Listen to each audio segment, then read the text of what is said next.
આજે તો મિત્રો શું થઈ ગયું છેલ્લે સુધી જોવા માટે બન્યા રહો. તો ગુડ મોર્નિંગ મિત્રો, સવાર પડી ગઈ હતી. આજે વ્લોગ બનાવવાનો તો ડે 4. જાગી ગયા હતા અને પછી માતાજીના દર્શન કરી લીધા.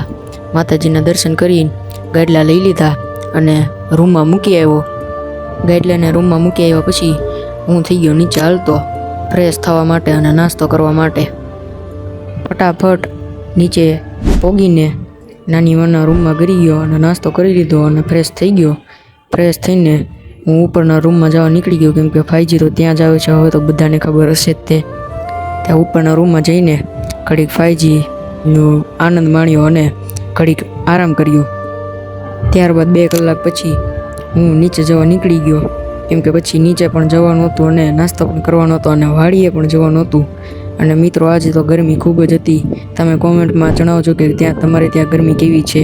અને ત્યારબાદ હું નીચે પહોંચી ગયો અને નાની માના રૂમમાં જઈને નાસ્તો કરી લીધો અને ફટાફટ નાસ્તો કરીને બહાર પણ આવી ગયો. હવે આપણે વહેલા આવી ગયા હતા બહાર, એટલે હું તો વહી ગયો ધાબે, જ્યાંથી આખું ગામ દેખાય, જોઈ શકો છો.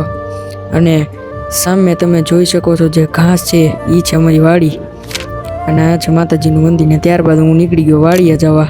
વાડીએ જતા વાતો કરતાં કરતાં અમે ફટાફટ પહોંચી ગયા વાડીએ. આજે તો મિત્રો વાડીએ કંઈક અલગ મકસદથી આવ્યા હતા. વાડી આવીને અમે તો ગોડાઉનમાં ક્રિકેટ રમવા મળ્યા.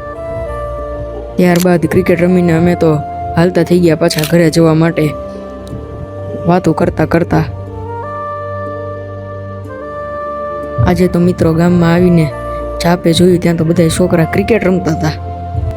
આપણે તો પછી ફટાફટ ઘરે પહોંચી ગયો અને ઘરે પહોંચીને હાલતા થઈ ગયા. ત્યારબાદ હું તો હાલતો થઈ ગયો મારા મામા સાથે મંદિરે જવા માટે અને મંદિરેથી મારા મિત્રો સાથે નીકળી ગયો આંટા મારવા. ત્યારબાદ થોડીક વાતો કરી અને આંટા મારી લીધા. ત્યારબાદ હું તો મારા ઘર તરફ આવવા નીકળી ગયો અને ઘરે પહોંચી ગયો. ત્યારબાદ ફટાફટ ઘરે પહોંચીને જમવાનો ટાઈમ થઈ ગયો એટલે જમી લીધો અને મારા મામાના દીકરાને સાયકલ ઉપર ફેરવા માંડ્યો. ત્યારબાદ તો એ કે હાલો આપણે બહાર જવું છે, તો પછી અમે બહાર ગયા તો કંઈક રોડ ઉપર પાઇપનું કંઈક કામ કરતા હતા. માવાની પાઇપ ખરાબ થઈ ગઈ હશે. ત્યારબાદ તો મિત્રો હું નીકળી ગયો તો મંદિરે જવા અને મિત્રો સાથે થોડું કેચાકેચી રમ્યું. ત્યાં તો બોલ ખોવાઈ ગયો તો બોલ ગોતવા માંડ્યા. પછી બોલ મળ્યો નહીં તો ઘડીક મિત્રો સાથે વાતો કરી. ત્યારબાદ હું આવી ગયો ઘરે અને આજે તો કોકના લગ્ન હતા એટલે ફટાકડા ફૂટતા હતા. આજનો મારો મિની વ્લોગ અહીં સુધી હતો. Good bye, good night.